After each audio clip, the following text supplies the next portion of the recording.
ಶಿಗ್ಗಾವಿ ಸವಣೂರು ವಿಧಾನಸಭಾ ಉಪಚುನಾವಣೆ ಹಿನ್ನೆಲೆಯಲ್ಲಿ ಗುರುವಾರ ದುಂಡಸಿ, ತವರ, ಮೆಳಳ್ಳಿಯಲ್ಲಿ ಹಮ್ಮಿಕೊಂಡಿದ್ದ ರೋಡ್ ಶೋ ಹಾಗೂ ಬಹಿರಂಗ ಪ್ರಚಾರ ಸಭೆಯಲ್ಲಿ ಪಾಲ್ಗೊಂಡ ಡಿಸಿಎಂ ಡಿಕೆ ಶಿವಕುಮಾರ್ ಅವರು ಕಾಂಗ್ರೆಸ್ ಅಭ್ಯರ್ಥಿ ಯಾಸೀರ್ ಖಾನ್ ಪಠಾಣ್ ಪರ ಮತಯಾಚನೆ ಮಾಡಿದರು.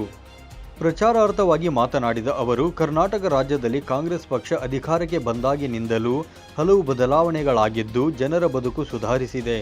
ನಮ್ಮ ಗ್ಯಾರಂಟಿಗಳು ಕೇವಲ ಭರವಸೆಯಾಗದೆ ಬದ್ಧತೆಯಾಗಿದ್ದು ಇದರಿಂದ ಜನಸಾಮಾನ್ಯರು ನೆಮ್ಮದಿಯ ಜೀವನ ನಡೆಸುತ್ತಿದ್ದಾರೆ. ನುಡಿದಂತೆ ನಡೆಯುತ್ತಿರುವ ಕಾಂಗ್ರೆಸ್ ಸರ್ಕಾರವನ್ನು ಜನರು ಬೆಂಬಲಿಸಬೇಕು. ನಮ್ಮ ಅಭ್ಯರ್ಥಿಗೆ ಇಲ್ಲಿನ ಸಮಸ್ಯೆಗಳ ಬಗ್ಗೆ ಅರಿವಿದೆ. ಶಿಗ್ಗಾವಿ ಸವಣೂರು ಕ್ಷೇತ್ರದ ಸಮಗ್ರ ಅಭಿವೃದ್ಧಿಗಾಗಿ ಮುಂಬರುವ ಉಪಚುನಾವಣೆಯಲ್ಲಿ ಅವರಿಗೆ ಮತ ನೀಡಿ ಗೆಲ್ಲಿಸಿ ಎಂದು ಮನವಿ ಮಾಡಿದರು. ಈ ಸಂದರ್ಭದಲ್ಲಿ ಪಕ್ಷದ ಅಭ್ಯರ್ಥಿ ಯಾಸೀರ್ ಖಾನ್ ಪಠಾಣ್ ಸೇರಿದಂತೆ ಪಕ್ಷದ ಪ್ರಮುಖರು, ಕಾರ್ಯಕರ್ತರು ಉಪಸ್ಥಿತರಿದ್ದರು. Suresh Eligar, 9 live news, Shiggavi.